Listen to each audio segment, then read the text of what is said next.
ശബരിമലയുമായി ബന്ധപ്പെട്ട് ഞാൻ ആദ്യം തൊട്ടേ എൻ്റെ കൺസിസ്റ്റന്റ് സ്റ്റാൻഡ് ഈ പറയുന്ന അഡ്മിനിസ്ട്രേഷനെ തന്ത്രിയും കൂട്ടരും പറ്റിച്ചു തന്നെയാണ് ഞാൻ അന്നും പറയുന്നത് ഇന്നും പറയുന്നത്.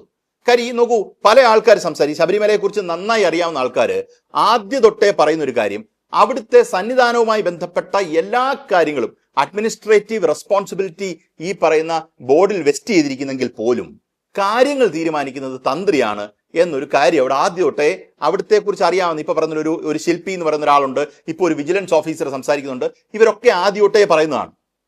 ഇതേ കാര്യം നേരത്തെ തൊട്ടേ നടക്കുന്നുണ്ടോ എന്നുള്ളതാണ് ഇവിടുത്തെ പ്രശ്നം. നോക്കൂ, ഇപ്പം നിങ്ങൾ ദ്വാരപാലക പ്രതിമ പൊളിച്ചോണ്ട് പോയി ആണല്ലോ, ഈ പൊളിച്ചോണ്ട് പോയത് ആൾക്കാർ കാണാതെ പൊളിച്ചോണ്ട് പോയതല്ല, അത് പുറത്ത് കൊണ്ടുപോയി എന്നുള്ളത് ഒരു പ്രശ്നമാണ്. ശരി, ആ പൊളിച്ചോണ്ട് പോയത് നാട്ടുകാരെ കാണിച്ച് അവിടെ ഉള്ള എല്ലാവരും അറിഞ്ഞോണ്ടല്ലേ പുറത്ത് പോകുന്നത്, അല്ലാതെ പുറത്ത് പോകും. ഈ സാധനം ഒരു മിനിറ്റ്സ് എഴുതി ഇന്ന ആള് അവിടുത്തെ കമ്മീഷണർ ഉൾപ്പെടെയുള്ള ആൾക്കാർ സർട്ടിഫൈ ചെയ്തിട്ടാണ് ഇത് ബാംഗ്ലൂരിലേക്ക് കൊണ്ടുപോയിരിക്കുന്നത്. അതൊരു ഇറഗുലർ ആക്ഷൻ ആണെന്നാണ് ആദ്യം സത്യത്തിൽ ഹൈക്കോടതി പറഞ്ഞത്, തിരിച്ചു കൊണ്ടുവരൂ എന്നാണ് പറഞ്ഞത്. അതിനകത്തൊരു കള്ളത്തരം നടന്നിട്ടുണ്ടെന്നുള്ളത് ആദ്യം നമുക്ക് ഇൻഫറൻസ് ഇല്ല.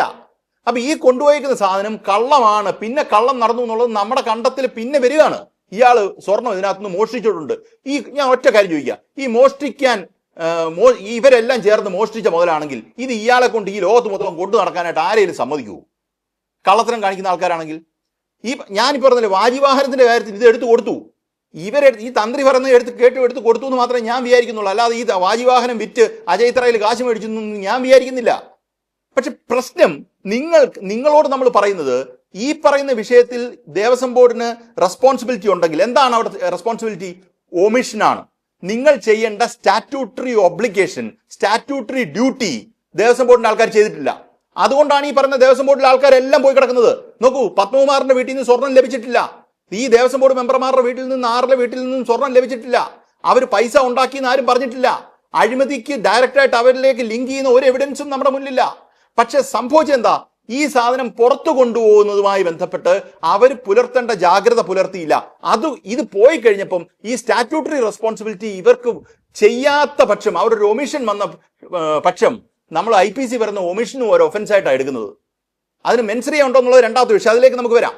പക്ഷേ ആ റെസ്പോൺസിബിലിറ്റി ഇവർക്ക് ബാധകമല്ലേ?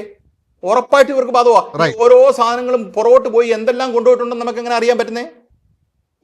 ഇത് നമ്മൾ മനസ്സിലാക്കേണ്ട ഒരു കാര്യമാണ്. അത് നിങ്ങൾ ചുമ്മാതെ ആൾക്കാരെ റെസ്പോൺസിബിലിറ്റി ചുമ്മാതെ കാർപ്പറ്റ് ബോംബ് ചെയ്യുക, CPM ആൾക്കാർ മൊത്തം ശബരിമലയിൽ നിന്ന് കട്ടുകൊണ്ട് പോയി എന്ന് പറയുന്നിടത്താണ് ആ പ്രശ്നം. അത് സത്യം പറഞ്ഞാൽ രാഷ്ട്രീയ ലാഭത്തിന് വേണ്ടി പറയുമ്പം ഒരു പൊതുപ്രവർത്തകരെ വല്ലാത്ത രീതിയിൽ സമൂഹത്തിൽ രാഷ്ട്രീയം സംസാരിക്കുന്ന, രാഷ്ട്രീയത്തിൽ ഇടപെടുന്ന, ജനങ്ങൾക്ക് വേണ്ടി സംസാരിക്കുന്ന ആൾക്കാരെ എല്ലാം കള്ളന്മാരാക്കി പെട്ടെന്ന് നേട്ടം കൊയ്യുന്നൊരു പരിപാടി ഉണ്ടല്ലോ, അതിനകത്തൊരു ചെറിയ പ്രശ്നമുള്ളവരാണ് എനിക്ക് തോന്നുന്നത്. അത് നിങ്ങൾക്കും ബാധകമായി വരും. ഇപ്പൊ നോക്കൂ, അജയ് തറയിലേക്ക് ഓടി നടക്കുക.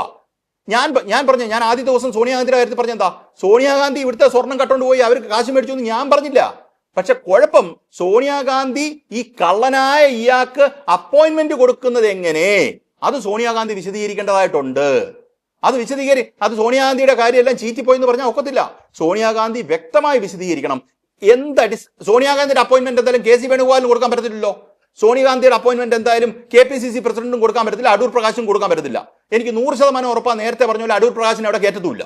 അങ്ങനെ ഇരിക്കെ ഈ പറയുന്ന സോണിയാഗാന്ധിയുടെ അപ്പോയിന്റ്മെന്റ് കൊടുത്തിരിക്കുന്നത് സോണിയാഗാന്ധിയുടെ ഓഫീസാണ്. ഈ സോണിയാഗാന്ധിയുടെ ഓഫീസ് ആര് പറഞ്ഞതിനനുസരിച്ച് ഈ കള്ളനായ ആള്, നമ്മളിപ്പോ കള്ളൻ എന്ന് അനുമാനിക്കുന്ന ആൾക്ക്, ഈ പ്രത്യേകിച്ച് ശബരിമലയിലെ ഏറ്റവും ഡിവൈനായിട്ടിരിക്കുന്ന സ്ഥലത്തെ പോലും സ്വർണം അടിച്ചോണ്ട് പോയി എന്ന് നമ്മൾ ഇപ്പം പറയുന്ന ആൾക്ക്, അയാൾ എന്തായാലും ഒരു ദിവസം കള്ളനായ ആളല്ലല്ലോ, ഇന്ന് നാളെ രാവിലെ തൊട്ട് ഞാൻ കള്ളനാകുമല്ലോ. അങ്ങനെ ഒരു കള്ളൻ എങ്ങനെ ഈ പറയുന്ന ആൾ അപ്പോയിന്റ്മെന്റ് കൊടുത്തു എന്നുള്ളതിന് വിശദീകരണം അവരുടെ ഭാഗത്തുനിന്ന് വരണം. ഇത് ചോദിച്ചുകൊണ്ടേയിരിക്കും. അതിപ്പോ ഒഴിയാനൊന്നും പറ്റില്ല അതിനകത്തുനിന്ന്.